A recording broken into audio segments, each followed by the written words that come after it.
Good morning, everyone. Today we are going to start a new topic in your syllabus, Pressy writing. What is called Pressy? Pressy writing is an exercise in compression. एक तरीके की exercise है जिसमें हमें बड़े से paragraph को छोटा करके कंप्रेशन के साथ कम बनाकर उसको लिखना होता है. ये एक तरीके की ऐसी प्रैक्टिकल एक्सरसाइज है. अ प्रेसीज is the gist of a passage expressed in a few words as possible. और प्रेसी एक झलक है उस बड़े पैसेज को छोटा बना के जितने वर्ड्स उसमें पॉसिबल हैं और ज़रूरत के हैं सिर्फ उतने ही रख के बड़े पैसेज को छोटा बनाना. मतलब अगर हमें बड़े पैसेज को नहीं पढ़ना है तो उसे एक छोटे वाले पैसेज को ही पढ़ के अंदाज़ा लगाया जा सके कि बड़े में क्या लिखा हुआ होगा. ठीक है, तो ये एक तरीके की कला है जिसको हम प्रेसी का नाम देते हैं. बड़े पैसेज की एसेंशियल चीज़ों का ध्यान रखते हुए हमें उसको कंप्रेशन के साथ छोटा बना के लिखना होता है, लेकिन उतनी इम्पोर्टेंस उसकी बनी रहती है और इम्पोर्टेंस मिस नहीं होते पॉइंट्स. ठीक है, अ प्रेसी should give all essential points so that anyone reading it will be able to understand the idea expressed in the original passage. ठीक है, तो ज़रूरत की जो चीज़ें होती हैं, ज़रूरत के जो पॉइंट्स होते हैं ना, वो एज इट इज़ रहते हैं छोटे करने पर भी, ताकि हम सिर्फ छोटे वाले पैसेज को प्रेसी को पढ़ के ही अंदाज़ा लगा सके कि ओरिजिनल बड़े वाले पैसेज में क्या बातें लिखी हुई थी. ठीक है, it trains students to read with their mind and not just with their eyes. ये एक तरीके की ऐसी एक्सरसाइज है जिससे स्टूडेंट्स की ट्रेनिंग होती है कि माइंड के हिसाब से और आइज़ के हिसाब से, जैसे ज़रूरत की चीज़ें वो मिस ना कर पाएँ. आइज़ की एक्सरसाइज होगी, माइंड की एक्सरसाइज होगी कि बड़ी चीज़ को छोटा बना के कम शब्दों में किस तरीके से इस्तेमाल करें, जिसमें आपको वन वर्ड सब्स्टिट्यूशन आने चाहिए, आपको सेंटेंस मेकिंग आनी चाहिए, बड़े चीज़ को छोटा करके किस तरीके से नया सेंटेंस बनाते हुए आपको लिखना है वो आना चाहिए. तो माइंड और आइज़ की दोनों की एक्सरसाइज होती है और ये एक तरीके की इसीलिए ट्रेनिंग है और तभी आपके सिलेबस में ग्रामर में ये टॉपिक डाला गया है. ठीक है, it is an intellectual exercise. ठीक है, एक तरीके की आपकी दिमागी एक्सरसाइज है ये. हाँ, कंसंट्रेशन के साथ जो आप चीज़ें ध्यान से करेंगे, फोकस के अकॉर्डिंग करेंगे, पेनिट्रेशन बिल्कुल अंदर तक उसका थीम पकड़ कर करेंगे. कंप्रेशन छोटा बनाना, उसको बड़े पैसेज को छोटा बनाना. एंड कोहेरेंस ज़रूरत की चीज़ों को ध्यान में रखते हुए उसको इस्तेमाल करेंगे. And demands a great deal of objectivity. और इसी तरीके से ये ऑब्जेक्टिविटी के अकॉर्डिंग हमें ये सारी चीज़ों का ध्यान रखते हुए उसकी अहम भूमिका को देखते हुए किस बेस पे वो बड़ा वाला पैसेज है उसका ध्यान रखते हुए हमें छोटे वाले को बनाना पड़ता है. Since precis writing is a concise form of the original idea. जब जैसे कि प्रेसी एक कंसाइज फॉर्म है, छोटी फॉर्म है बड़े पैसेज की. ठीक है, it aims at excluding all repetition and इररिलेवेंस, illustrations, comparisons and elaboration in a manner that does not dilute the ideas in the original passage. इसका मतलब है जब हमें बड़े चीज़ को छोटी बनानी है तो उसमें जो बड़े वाले में जो भी रिपीटेशंस हैं, बार बार शब्दों का यूज़ कर रखा है, इररिलेवेंस चीज़ें हैं, भाई ज़रूरत नहीं है उस एग्जांपल्स की, वो भी इलेबोरेट कर रखे हैं, दो बीच में कंपैरिजन दिखा रखे हैं, इन सब चीज़ों को आप स्किप कर सकते हैं, तभी जाके छोटा पैसेज बनता है. ठीक है, और हम जो अननेसेसरी चीज़ें हैं उनको डाइल्यूट भी छोड़ भी सकते हैं. ठीक है, लेकिन जो मेन आइडिया है ना वो डाइल्यूट नहीं होना चाहिए ओरिजिनल पैसेज से. मान लो किसी भी टॉपिक पे बात हो रही है तो उस मेन टॉपिक से रिलेटेड जो भी नेसेसरी चीज़ें हैं ना वो आप नहीं छोड़ोगे छोटे वाले पैसेज को लिखते हुए भी. ठीक है, rather by doing so it provides greater clarity. और जब हम प्रेसी लिखते हैं और वो शब्दों का चुनाव अच्छा होना चाहिए जिसकी वजह से हमें प्रेसी के अंदर भी उतनी क्लैरिटी, लुसिडिटी और कोहेरेंस ज़रूरत के हिसाब से लिखी गई चीज़ें मिलेंगी, ठीक है। और therefore the passage has to be reconstructed with the application of the three principles of brevity, clarity and unity। इसी तरीके से हम उस पैसेज के अकॉर्डिंग जब हम प्रेसी लिखते हैं तो हम दोबारा से ये सारी चीज़ों को बनाते हैं और 3 प्रिंसिपल्स पे खड़ी रहती हैं ये चीज़ें। प्रेसी लिखने के लिए 3 मेन प्रिंसिपल्स कौन से चाहिए होते हैं? ब्रेविटी, संक्षिप्त करके लिखना होता है, क्लैरिटी, स्पष्टता होनी चाहिए जो भी आप लिख रहे हो, और एंड यूनाइटी, एकजुट होना चाहिए वो आइडिया। इसी तरीके से आप अटेम्प्ट कर पाओगे। दस डिमांडिंग रिफाइंड लिंग्विस्टिक एबिलिटी, और इसके साथ साथ आपको शाब्दिक, आपकी जो चुनाव है शब्दों का, लैंग्वेज का चुनाव है, वो उसकी एबिलिटी, उसका स्किल आपको आनी चाहिए। For example using the right words, structure and style, ये सारी चीज़ें होंगी तभी आप प्रेसी लिख पाओगे। डरने की ज़रूरत नहीं है, प्रैक्टिस के अकॉर्डिंग ये चीज़ें बन जाती है। हाँ, आप ऐसा नहीं कर सकते हो कि आप कॉपी पेस्ट कर दो, वो सबसे गलत चीज़ है कि आप बड़े पैसेज में से एक लाइन रख ली है, नीचे की 2 लाइन कट कर दी है, फिर तीसरी लाइन एज इट इज़ उठा दी। एज इट इज़ उठा के नहीं लिखोगे, आप उसको अपने वर्ड्स में चेंज करोगे, लेकिन मेन उसका मोटिव नहीं ख़त्म होना चाहिए। Okay, there is a common practice of reducing an original passage to 1/3 of this length. अब एक तरीके को कॉमन प्रैक्टिस है, हर कोई ही ऐसा करता है, जितने भी वर्ड्स की लिमिट होती है, वैसे कोई सेट पैटर्न नहीं है कि इतना ही होना चाहिए, लेकिन हम मान के चलते हैं ओरिजिनल पैसेज से 1/3 लेंथ होनी चाहिए प्रेसी राइटिंग की, ठीक है। तो अगर मान लो 100 वर्ड्स का पैसेज है तो 30 वर्ड्स का आपकी प्रेसी बनेगी, 1/3 पार्ट होगा मेन पैसेज से प्रेसी का। मोर concise प्रेसीज can be acceptable provided that it achieves the basic requirements without missing the essential points and does not reduce it। और ये हम कह सकते हैं कि जब हम कंसाइंस फॉर्म बनाते हैं, बड़े पैसेज को की छोटी फॉर्म प्रेसी के रूप में बनाते हैं, तो हमें ये सारी चीज़ों को एक्सेप्ट करना पड़ेगा और उसकी बेसिक रिक्वायरमेंट जो है ना, मेन एग्जांपल्स जो आने चाहिए और आइडिया को डेवलप करने के लिए जो जो चीज़ें चाहिए वो चीज़ें नहीं ख़त्म कर सकते हम। विदाउट मिसिंग एसेंशियल पॉइंट्स, हम नहीं मिस कर सकते हैं ज़रूरत वाले पॉइंट्स, और हाँ, रिड्यूस करते हुए हम एसेंशियल पॉइंट्स को नहीं भूल सकते, ठीक है। जैसे कि एब्स्ट्रैक्टिंग में होता है, एब्स्ट्रैक्ट बनता है एक पूरे रिसर्च पेपर को आप एक पैराग्राफ में छोटा करके बताते हैं कि एक शब्द में ही बहुत सारी चीज़ें, जैसे फेमिनिज़म है, एक वर्ड ही काफ़ी है पूरे का पूरा मोटिव समझाने के लिए। तो इस तरीके से आप उसको एब्स्ट्रैक्ट नहीं कर देंगे, चीज़ों को माइनस करके काट के चीज़ों को नहीं दिखाएंगे, आप वही एसेंशियल चीज़ें रखेंगे जो मेन पैसेज में भी थी और प्रेसी में भी की जाएंगी, लेकिन कम शब्दों के अंदर, बस। अब इसको लिखने के टिप्स कैसे हैं, क्या क्या चीज़ों का ध्यान रखना पड़ता है और स्टेप बाय स्टेप कैसे चलते हैं प्रेसी को लिखते हुए।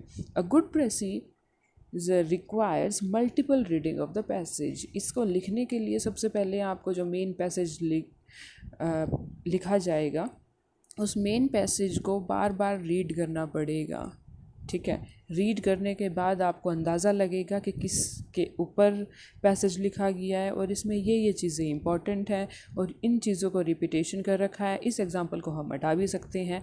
ये चीज़ें आपको एक रीडिंग से नहीं समझ में आएंगी, आपको 2 से 3 रीडिंग उस पैसेज की करनी पड़ेगी, और पेपर में कभी भी बहुत बड़ा पैसेज नहीं आता है, ठीक है।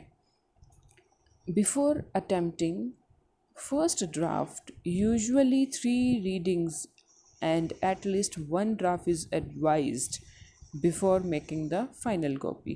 अब सबसे पहले आपको बनाने के लिए कम से कम 3 रीडिंग, फिर उसके बाद एक रफ ड्राफ्ट बनाना ज़रूरी है प्रेसी का। उसके बाद आप रफ ड्राफ्ट में से भी कटिंग कर सकते हो। फिर आप फाइनल एक पैसेज पे, फाइनल एक प्रेसी पे को लिखने के काबिल बनते हो। ठीक है, तो आपको ये चीज़ें ध्यान में रखनी पड़ती हैं। आप एक ही बार पैसेज पढ़ के उसकी प्रेसी एक टाइम पे नहीं लिख सकते। हाँ, अगर आपने ये सारी स्टेप्स को फॉलो करते हुए आपने प्रैक्टिस करी है तो आप एग्ज़ाम में ज़रूर कर सकते हो ऐसा। और एग्ज़ाम में इतना बड़ा पैसेज नहीं आता कि आपका ज़्यादा टाइम वेस्ट हो। इसके लिए आपको घर बैठ के 1 से 2 दिन आपको कम से कम 5-6 बार प्रैक्टिस करनी पड़ेगी लिखने की, तब आप एग्ज़ाम में जाके आप लिख सकते हो फाइनल एक कॉपी। डायरेक्ट आपको पॉइंट्स पता चल जाएंगे किस तरीके से काम करना है, और ये वाले पॉइंट्स ज़रूरी हैं। बेस्ड ऑन द 5 R, 5 तरीके के R पे काम करना पड़ता है आपको। कैसे? रीड, फर्स्ट है read, second reduce, third record, fourth review and then fifth rewrite. सबसे पहले आपको पैसेज को रीड करना पड़ेगा, फर्स्ट R। फिर आपको रिड्यूस करनी पड़ेगी, वो कटिंग करनी पड़ेगी कि ये चीज़ें हम काट सकते हैं, ये रिड्यूस कर सकते हैं, second R। Third R record करना पड़ेगा, वो इम्पॉर्टेंट चीज़ों को अंडरलाइन करना पड़ेगा, अंडरस्कोर करना पड़ेगा कि ये इम्पॉर्टेंट पॉइंट्स हैं और ये हमें लिखने हैं, record. Then fourth R is review. फिर जो आपने अंडरलाइन करी गई चीज़ें हैं उनको दोबारा से पढ़ना पड़ेगा कि इसमें से भी कट करने का कोई संभावना है या नहीं है। देन वो रिव्यू हो गया। फिर उसके बाद आप रीराइट कर सकते हो। फर्स्ट एक बार आप रफ ड्राफ्ट करेंगे, उसके बाद रीराइट उसी रफ ड्राफ्ट की फ़ाइनल कॉपी बनाएंगे, तो वो रीराइट हो गया। तो यह आपको 5 R पे काम करना पड़ता है। पहले रीड करना है, फिर रिड्यूस करना है, फिर रिकॉर्ड करना है, फिर आपको रिव्यू करना है एंड देन रीराइट करना है। ठीक है, द फॉलोइंग स्टेप्स में prove highly useful in constructing and effective precious.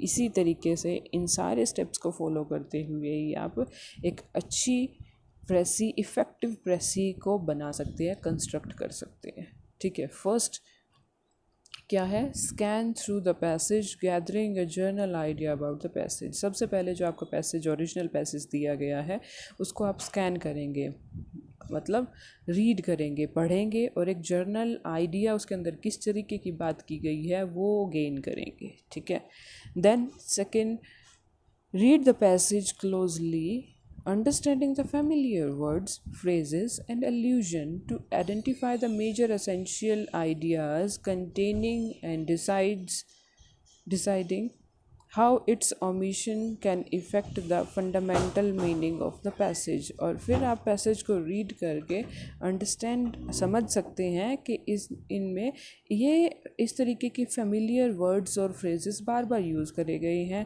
किस तरीके के एल्यूजन के साथ चीज़ें लिखी गई हैं, क्या क्या उसमें ज़रूरी बातें हैं, उनको पहचानेंगे आप। फिर आप डिसाइड करेंगे कि क्या चीज़ काटनी है और क्या रखनी है और क्या उसका मेन महत्व है इस पैसेज का। ओके,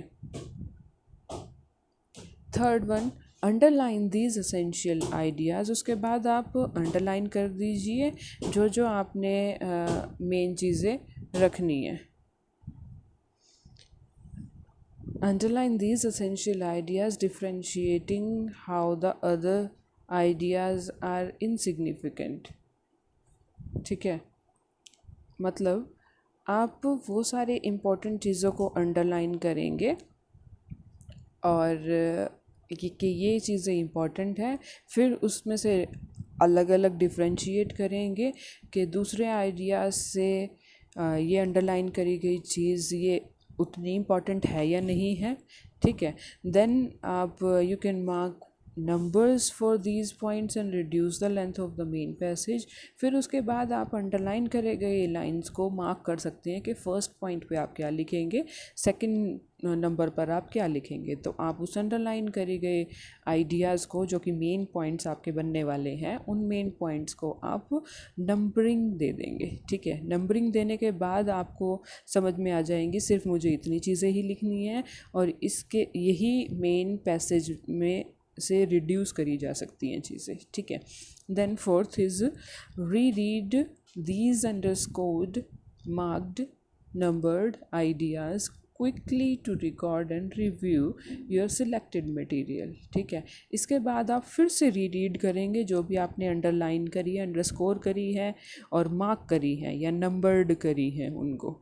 ठीक है, किसी भी तरीके से वो आपकी मर्ज़ी है, आप उसको नंबर देंगे, मार्क करेंगे, कलर करेंगे, क्या करेंगे। ठीक है, देन आपको फिर से आपको क्विकली एक और रिव्यू देखना पड़ेगा, दोबारा से देखनी पड़ेंगी वो अंडरलाइन करी गई चीज़ें जो भी आपने सिलेक्ट करा है मटेरियल मेन पैसेज में से, उसको आप दोबारा से देखेंगे कि यही फाइनली ज़रूरी हैं चीज़ें या नहीं। Then draft your passage, draft your precis by writing down the dominant essential selected marked ideas। उसके बाद आप एक रफ ड्राफ्ट तैयार करेंगे प्रेसी में कि ये आपके लिए ज़रूरी चीज़ें हैं और इस तरीके से आपको सेंटेंस बना के लिखना है वो सारी बातें जो एसेंशियल हैं, जो आपने अभी मार्क करी थी, जो सिलेक्ट करी थी आपने। ठीक है, then ensure that the original order of ideas remain unchanged। लेकिन आपको ये ध्यान रखना पड़ेगा साथ ही साथ कि ओरिजिनल जो ऑर्डर है ना, जिस तरीके से मेन पैसेज में आपको किस तरीके से आपको बता रखी हैं चीज़ें, वो ऑर्डर आप चेंज ना कर दें। ठीक है, जिससे मीनिंग चेंज हो जाए। तो सबसे पहले जो बात आपको दी गई है मेन पैसेज के अंदर बताने को, वही आप पहले लिखेंगे, उनका ऑर्डर ना चेंज कर दें। ठीक है, then make sure that the unimportant facts and minor thoughts are not emphasised. ये आपको चीज़ें ध्यान रखनी है कि जो भी अनइम्पॉर्टेंट चीज़ें हैं या माइनर थॉट्स हैं वो ज़्यादा आप अपनी प्रस्ती में भी ना लिख दें। हाँ, एक दो चीज़ें इम्पॉर्टेंट होती हैं लिखनी भी जो कम शब्दों में काम चल सकता है, लेकिन उनको आप इलेबोरेट करके उनको ऐसे बढ़ा चढ़ा के एम्फेसाइज उन्हीं पे करके ना ज़्यादा वर्ड्स लिमिट ख़राब करें अपनी। ठीक है, then the selection of points need to be expressed in well punctuated, structured and clear sentences।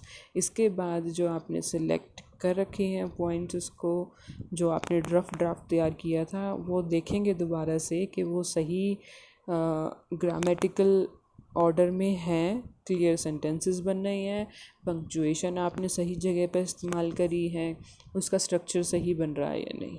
ठीक है, then exercise reduction by using one word substitution, a phrase for a close sentence, carefully use the punctuation marks। इसके बाद आप वो use करें कि जो आपने अभी रफ ड्राफ्ट तैयार किया था रिड्यूस करने के बाद, उसमें भी आपको सेंटेंस को समझाने के लिए अगर वर्ड से फ्रेज से काम चलता है तो आप उससे चला लीजिए। ठीक है, इसलिए वन वर्ड सब्स्टिट्यूशन करने ज़रूरी हो जाते हैं जब आपको राइटिंग स्किल डेवलप करनी है, तो आपको बड़ी बात को शब्दों में समझाना आना चाहिए। ठीक है, देन अच्छे तरीके से पंक्चुएशन मार्क्स आपने यूज़ कर रखे हैं या नहीं, ये ज़रूर ध्यान दे लें। नेक्स्ट है weave the sentences into a coherent unified whole using proper transitional words so that it gives the impression of completeness। इसके बाद आप जो भी आपने चीज़ें तैयार कर रखी हैं उनको दिमागी तौर पर कोहेरेंट करके एज ए होल पूरी तरीके से फिर से देखें। ट्रांजिशनल वर्ड्स वही होते हैं जब ज़्यादा लंबे सेंटेंस को शब्दों में इस्तेमाल करके बताया गया होता है, तो वो वर्ड्स यूज़ कर रखे हैं आपने, और जिसकी वजह से एक कंप्लीट प्रेसी आपका लगेगा, कंप्लीटनेस उसमें दिखेगी कि पूरे तरीके से सही लिखा गया है। तो आप दोबारा से उसे देखेंगे। Then from the corrected draft write and re write the final form of precis. इसके बाद जो आपके वो ड्राफ्ट करेक्ट हो जाएगा, ठीक है, आप उसमें से भी काट छाट कर लेंगे, देन आप उसको लिख सकते हैं दोबारा से फाइनल फॉर्म के अंदर। ठीक है, देन लास्ट चीज़ क्या रह जाती है, आपको एक टाइटल के साथ उसे ख़त्म करना पड़ता है। Give it N appropriate title, क्योंकि मेन पैसेज आपको एग्ज़ाम में नहीं दिया गया होगा उसका टाइटल, आपको प्रेसी बना के उसको टाइटल देना पड़ेगा। ठीक है, देन लास्ट काम आपका होता है टाइटल बनाना, और देखिए फिर आपकी प्रेसी तैयार है। ठीक है, थैंक यू।